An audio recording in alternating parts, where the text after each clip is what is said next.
When I say bulletin board systems, what does that mean to you? Personally, it was a period in time during the mid-90s when I first experienced using a BBS for the first time in the Chicagoland area when I was at college. And after college, I helped co-sysop a local BBS in my hometown. Today on the Digital Infinity, we're going to be taking a stroll down memory lane while reviewing this game, Last Call BBS by Zachtronics. Zachtronics is known for their programming-style puzzle games, and I have quite a few of them in my gaming library. The Last Call BBS puts a fictitious vintage Sawayama Z5 Power Lance computer in your hands as you begin to navigate your way through the dial-up highway to many different aspects from the past.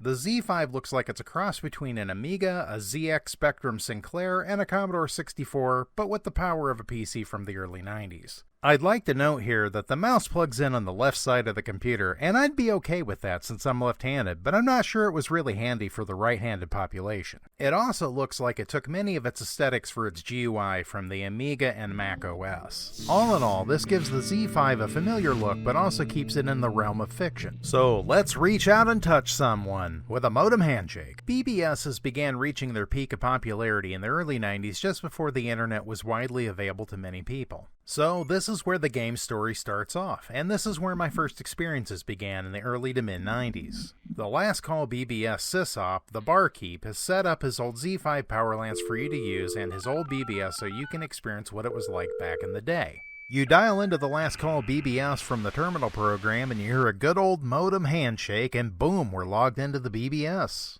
You can also connect to the World Time server and the Stock Market server as well in the game. There are several programs available to download, and just like in the old days of dial-up and before high-speed internet, it took a long while to download a program. Each game literally takes several minutes to download each program. Once you have downloaded a game, you are greeted with a download quota message, and you cannot download anything until a certain time limit is passed. This is much like BBSs I logged into that you had a daily limit on what you could download, and many BBSs had you upload files to earn credit to even download anything from the board. This was to keep people from leeching from the board and make them contribute to the board as well.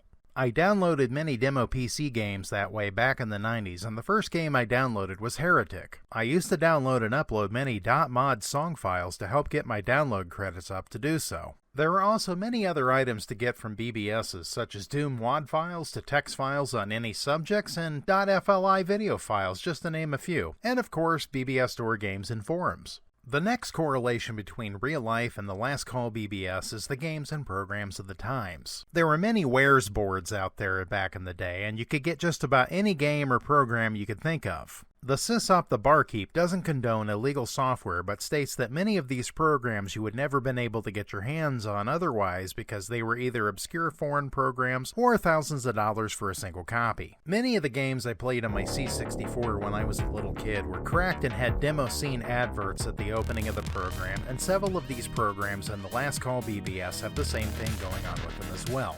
Each of the files on the Last Call BBS has a difficulty rating and a brief description of what they are. Many of the games available to play have strong roots in classic games of the time period as well as some nods to even older games too. So let's take a look at each one of these programs. Number 1, 20th Century Food Court.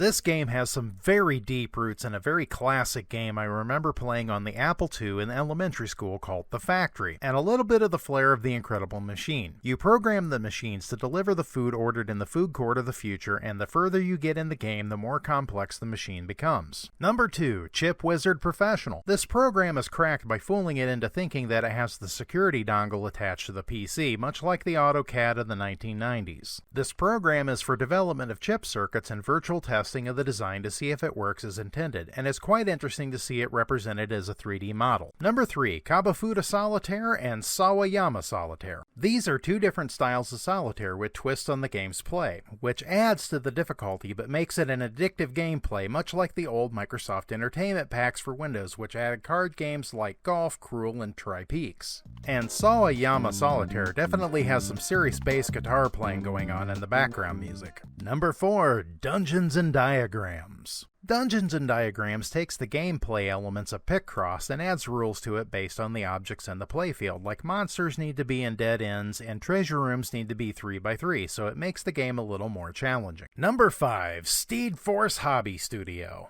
This game is more of a sim for people who want to build models of their favorite Japanese TV show, Steed Force. Since it's nearly impossible to get your hands on a real model due to the cost of buying them and shipping them from Japan in the 1990s, this game was a fan-made program which you could virtually build and paint your models from the show. This is no more than a casual build game with no real point other than to make the models and paint them as you'd like. Number 6. XBPGH, The Forbidden Path.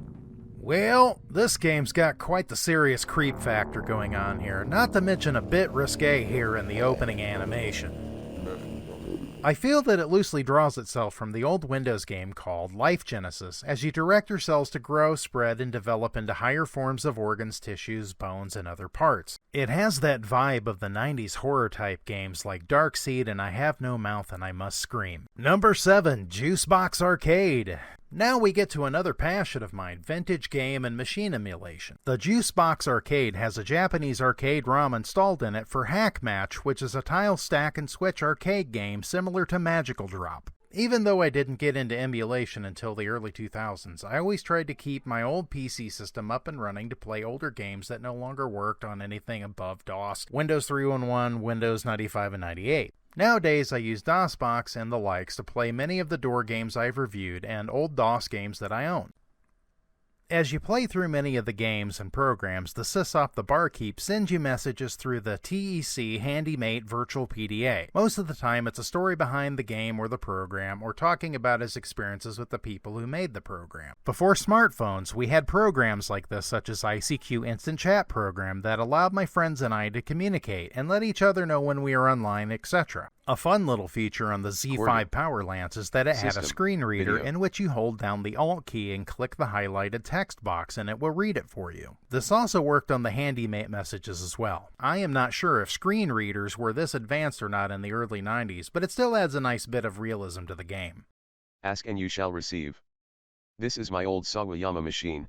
Zachtronics also included a scripting language so you could make your own custom dial-up servers, so people could make fan-made dial-up games such as this one called Empty Saloon Poker Solitaire. There's also a bit of fun with the game credits and the system credits as well. Like all things in life, they come to an end or a parting.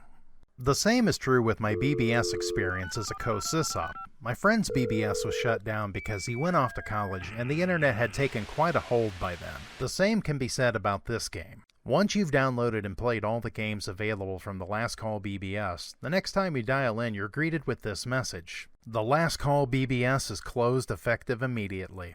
Thanks for all the good times. The Barkeep. This really hit home to me, and I'm sure that many of you watching it did as well. Many of our favorite boards we frequented and played games and chatted with people faded away. I enjoyed this game, but what I enjoyed the most was that it really stirred up something inside me from my past. Many of the things that made BBS's great still exist today, but there are some things that will be lost to time forever. I only wish I had done some more screen grabs for some of the ANSIs on my favorite boards, as I have never been able to find them again. This is why I have made an effort to play and record some of these door games here on the DI to preserve their memories, as many have never gotten to see the light of day anywhere else. Thanks to all of you out there that still keep the Bulletin Board systems alive and running.